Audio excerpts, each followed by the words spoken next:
If you love learning bridge strategy through real game stories, hit subscribe. You won't want to miss what's coming next. All right, let's set the scene. It's a Sunday afternoon at the Bridge Biscotti Club. The competition is friendly, but, it's still fierce. And right in the middle of it all, one player is about to have a major aha moment. Let's jump right in. Everybody, meet Tom. Tom is going to be our guide today. Now, he absolutely loves this game, but man, does he get stuck in some bidding jams. I think we've all been there, right? You're holding a pretty good hand, but you feel like you're navigating a minefield in the dark. Well, today, we're going to solve one of his, and probably your, biggest headaches. And there it is, the absolute classic bridge nightmare. Your partner opens one of a major. You look down, you've got a great hand, plenty of support, you're ready to make a nice, simple, descriptive bid, but before you can even open your mouth, your right-hand opponent slams a takeout double on the table. Ugh! Suddenly, all the bidding space is gone, the meaning of your bids gets all fuzzy, and that little bit of panic starts to creep in. So what on earth do you do? Well, you pull out this little secret weapon, the Jordan 2NT convention. I mean, it is such an elegant solution that just slices right through all that confusion. Instead of taking a wild guess, you just bid a simple 2NT. Now, this isn't you wanting to play a Notrump. No. This is a very specific message. It tells your partner, loud and clear, hey, I've got an invitational hand, something like 10 to 12 points, and I've got at least 4 of your major. It's amazing. It clarifies your strength and your fit in just one bid. Okay, so here's our game plan for today. First, we'll really dig into why this is such a dilemma. Then, we'll unveil the solution, Jordan 2NT. After that, we'll walk through the basic bidding structure, what the opener does next, and wrap up with how you and your partner can actually start using it. All right, let's talk about that bidding dilemma. So to really get why that double is so disruptive, let's back up and look at how things should go. In a perfect world. In an uncontested auction, bidding is like climbing a sturdy, well-built ladder. Every single bid is a step with a specific meaning, helping you and your partner climb up to just the right contract. And if you're playing a standard system, say 2/1 game force, those rungs on the ladder are painted bright and clear. A jump to 3 of the major, that's your limit raise, about 10 to 12 points. A bid of Jacoby 2 Notrump, that's your game forcing raise, 13 points or more. Everything is logical, it's precise, it makes sense. But then, that opponent's double comes crashing in, and that one simple bid just shatters our beautiful, orderly ladder, creating a ton of confusion and stealing our most valuable asset, bidding space. And that's the heart of the problem, right there. That one action from the opponent introduces so much ambiguity. All of your standard, reliable bids suddenly have their meanings twisted and warped. What was a clear road to game or maybe a safe part score is now just a fog of uncertainty. What makes that hand we just looked at so tricky if you're just using standard, everyday bidding methods? Well, without a special convention, your options are not great. They're actually pretty confusing. For example, if you jump to 3 spades, most people play that as weak and preemptive, like you're just trying to get in the opponent's way. On the other hand, if you redouble, you're showing points for sure, but you're not telling your partner you have that awesome spade fit. So you're kind of stuck, right? You can't quite describe your hand properly. But what if there was a way out? A bid that could say exactly what you have? So check this out. This is our repaired ladder. Look at how clear everything is now. 2 Notrump is now your designated limit raise. And what that does is it frees up the jump to 3 of the major to be purely preemptive. A weak hand with a bunch of trumps. Every bid is back to having a distinct, unambiguous job to do. Okay, so here's the core concept, the big takeaway. Jordan 2 Notrump simply moves that limit raise job down 1 level. Instead of bidding at the 3 level, you're showing the exact same hand at the 2 level. I mean, how efficient is that? It saves a ton of bidding room and tells your partner exactly where things stand right away. That's a great question, right? You're probably thinking, okay, so if 2NT is invitational, what do I do with my really big hands? The 13+ point hands that would have used Jacoby. Does the system just forget about those? Oh, absolutely not. In fact, since Jordan handles that middle range of hands so cleanly, it actually frees up other bids to do more work. You can now Q-bid the opponent's suit to show strength, you can make a splinter bid that's a jump in a new suit to show shortness, or you can start with a redouble to show a very strong hand and then clarify your fit on the next round of bidding. You have options. So here's the magic trick. In this very specific situation, after your partner opens a major and the opponent doubles, the 2NT bid is not natural. It doesn't mean you want to play in Notrump. It's totally artificial. It's a code that sends a crystal clear message to your partner. Hey, I've got a good hand, like 10 to 12 points, and I've got 4 or more of your suit. We should be thinking about game. And this is really the heart of it all. It cleans everything up so nicely. By using 2NT for your good hand, the jump to 3 of the major now has only one meaning. It's weak. It's preemptive. All of a sudden, there's no more guesswork. 2NT is invitational, 3 of the major is weak. Simple as that.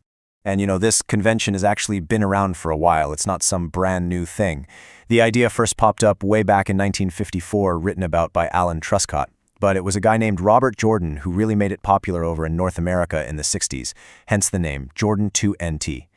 Fun fact though, if you're playing in Europe, you might hear it called Dermer 2NT, after another bridge expert, Albert Dermer. Okay, theory is great, but let's get down to brass tacks. How does this actually work at the table? Let's walk through the playbook. So check this out. As the responder, you now have this beautiful, clear menu of choices. Your partner opens a major, they get doubled. Now what? Well, you bid 2NT with that invitational hand with a fit. You bid 3 of the major with a weak hand, just to be a pain, and you redouble when you've got points but probably don't have that 4-card fit. Each bid has its own very specific job. Now, this part is absolutely critical. When you bid 2NT, your partner is not allowed to pass. It is a forcing bid. The auction has to continue. At a minimum, your partner has to bid 3 of their major suit. This makes sure you don't get dropped in 2NT when you have a great fit, and you get to at least a safe part score. All right, so you've made your 2NT bid. Now the pressure's back on your partner, the opener. They've just gotten a ton of information from you. So, what's their next move? Well, their rebid is going to tell you a lot more about their hand. And the opener has some really great options to paint a clearer picture.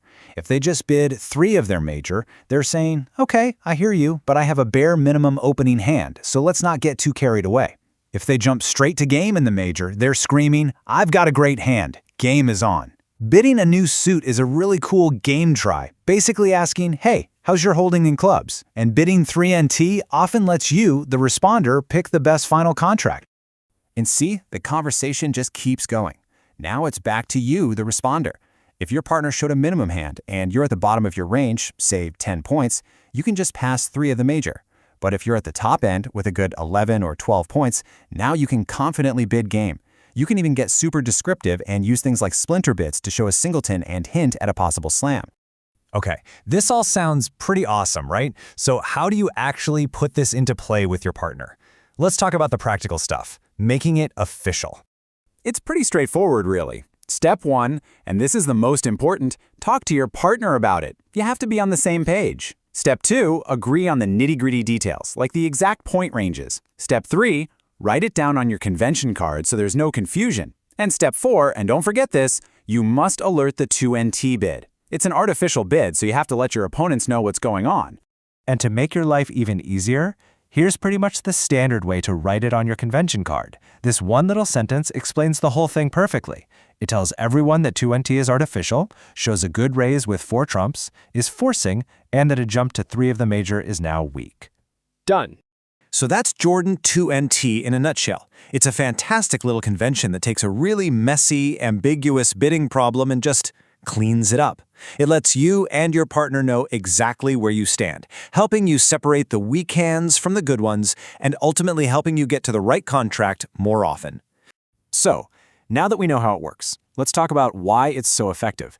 And, just as important, let's cover the key pitfalls to avoid so you can actually use this successfully. Okay, let's weigh the options. The benefits are pretty clear, right? You immediately show your fit and your strength, and you free up other bids for different meanings. The main drawback? Well, you are sacrificing a natural 2NT bid in this one specific auction. But the real key takeaway here is that misunderstandings can be an absolute disaster. This convention only works if you and your partner have talked about it beforehand. Okay, everybody lean in for a second. Pay close attention. Because this right here is the #1 most common and most costly mistake players make when they first start using this convention. Opener passing 2NT, I cannot stress this enough. The Jordan 2NT bid is 100% forcing for 1 round. Opener must bid again. They cannot pass. Even if they have the worst rock bottom minimum opening hand they've ever seen, they still have to bid something, usually just by showing their minimum with a simple bid of 3 in the major. Do not let your partner pass 2NT. So, are you ready to add this to your game? Fantastic. But before you do, you've got to have the talk with your partner. So here is the exact checklist for that discussion. Just use this slide as your guide. The defaults here are pretty standard, and they work really well. But the key thing is that you both agree. What's your point range? What does a redouble mean? How do you do game tries? Are you going to use this over minor suit openings? Most partnerships don't, but you have to agree. Having these agreements clearly defined is the absolute key to success. And of course, always remember to alert the convention to your opponents. So there you have it. That's Jordan 2NT. The most important point is that a simple, clear partnership agreement can take a confusing, defensive situation and turn it into a decisive advantage. It lets you find your best contracts with confidence, even when the opponents are trying to get in your way. So the only question left is, now that you've got the blueprint, how are you and your partner going to use it to outsmart the opposition? Okay, so theory time is over. Let's head back to the Bridge Biscotti Club and see how this actually plays out in the real world. Okay, so to really see how powerful this thing is, we're going to peek over Tom's shoulder at his game. We'll look at 4 different hands that teach 4 absolutely crucial lessons about how to use this convention, and maybe more importantly, when not to. Think of it as a little masterclass in precision. So let's start with the basics. The number one job of Jordan 2NT is to find the right spot and then just stop. It keeps you from getting way too high when you just don't have the points for game. So here's the auction. North opens 1 spade. East doubles. And now it's South's turn. Holding a nice hand with spade support, South bids 2NT. North gets the message, rebids 3 spades to sign off, and that's that. Now, it looks simple, right? But believe me, there is so much information packed into that little sequence. The clarity here is just wow. South 2NT instantly paints a perfect picture. Partner, I've got an invitational hand and I've got your spades. North, who's sitting there with a bare minimum opening hand, knows game is a long shot and just signs off in 3 spades. The perfect contract. Now think about it. Without Jordan, South might have guessed and jumped to 3 spades, which usually shows a weak hand. This convention just totally eliminates all of that guesswork. It's fantastic. Okay, so Jordan isn't just about hitting the brakes. It can also be the start of a much more detailed, much more interesting conversation about getting the game. Let's check out our next hand and see how this works. The bidding starts out pretty much the same. North opens 1 heart, East doubles, South bids 2NT. But look what North does next. Instead of just signing off in 3 hearts, they bid a new suit, 3 clubs. Now this isn't natural, it's a question. And South answers by jumping all the way to 4 hearts. This is so cool. It's like the next level of partnership communication. So after 2NT confirmed the fit and the invitational points, North used what's called a help suit game try. By bidding 3 clubs, North is basically asking, okay partner, my hand's pretty good, but to make game, I really need you to have something useful in the club suit. What have you got over there? And South, who's holding the queen and jack of clubs, knows their values are exactly where partner needs him to be and confidently bids the game. You see? It's about the quality of your points, not just the quantity. All right, now for the really exciting stuff. What happens if your hand is even better? Well, Jordan 2NT can actually be the launch pad for a slam investigation, even if your partner only has a minimum opening hand. This is where the responder really gets to take the wheel. Just look at this auction. Starts the same way. 1 spade, a double, 2NT. North tries to tap the brakes with 3 spades, but South is not having it. They bid 4 diamonds. That's a splinter bid, which shows a singleton or a void in diamonds and screams slam interest. That one bid kicks off a whole conversation, using Blackwood to check for key cards, and it takes them all the way to the 6 spade slam. In this hand, South becomes the captain of the auction. Even though North tried to sign off, South's hand is just way too powerful to stop there. That diamond void means their cards are going to work perfectly with their partners, and the splinter bid announces this amazing fit. From there, South uses Roman keycard Blackwood to check for aces and the queen of trumps just to make sure they have all the controls they need to confidently bid the slam. It is a beautiful example of hand evaluation. Okay, for our last lesson, we're going to look at a hand where using Jordan 2NT would be a huge mistake. You know, a key part of using any convention is knowing when to use the alternative. And in this situation, that alternative is the redouble. Okay, so North opens 1 heart.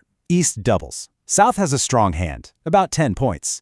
But, and this is the critical part, they do not have 4-card heart support. That's the key difference. So instead of bidding Jordan 2NT, South makes a redouble, and this sends the partnership down a totally different path, where they correctly land in 3 no-trump. Yeah, the redouble is basically the other side of the coin. It says, partner, I've got a good hand, at least opening values myself, but I cannot promise you a fit. It keeps all your options open. Here, North shows a balanced hand with a little extra by bidding 2NT, and South knows immediately that 3 no-trump is the perfect spot. So here's the bottom line. Jordan 2NT is for hands with a fit. The redouble is for strong hands without a fit. Using them correctly keeps your auction so much cleaner and more accurate. So after those 4 hands, Tom's starting to see the light, you know? So let's step back from the table and take a look at the big strategic principles we saw play out during this little masterclass at the club. I mean, look at this. Without a convention like Jordan, when an opponent interferes, your whole bidding structure can just fall apart. The meaning of your bids gets lost and everything becomes a total crapshoot. But with Jordan 2NT, you keep your system intact. You immediately tell your partner, hey, we have an 8-card fit, and every single bid after that is built on that solid foundation of clarity. So let's boil it all down to 3 key things. First, fit comes first, always. Finding your trump suit as early as possible makes every other decision so much easier. Second, you have to understand who's in charge, the captaincy. After that 2NT bid, it's often the responder who has the best picture of the combined hands, and they need to take control. And finally, just remember that bidding only sets the stage. You can have the most perfect auction in the world, but you still need careful play to actually bring home the points. So why are we dedicating all this time to one single, kinda specific bid? Well, because it's not really about the bid itself. It's about the entire philosophy of communication that it represents. And this, right here, is the realization that Tom finally has, and I'm sure his partner is very relieved. You see, when an opponent interferes, what they're trying to do is create chaos. And Jordan 2NT is like the structural beam that holds your partnership's communication together when it's under pressure. It's the anchor that lets you navigate the storm. When you get right down to it, winning at bridge really comes down to this simple formula. You need structure, like conventions, to find your fit. Then you need good judgment to evaluate the hands and make the right call on game or slam. And finally, you need skilled execution to make the contract. Jordan 2NT is such a critical tool for that very first step, which makes the other 2 possible. So the next time your partner opens and your opponent doubles, don't just ask yourself, what should I bid? Instead ask, what's the absolute clearest message I can send right now? A precise tool like Jordan 2NT turns a wild guess into a meaningful conversation. It's the difference between just hoping you're in the right spot and knowing you are. So what will you choose to communicate?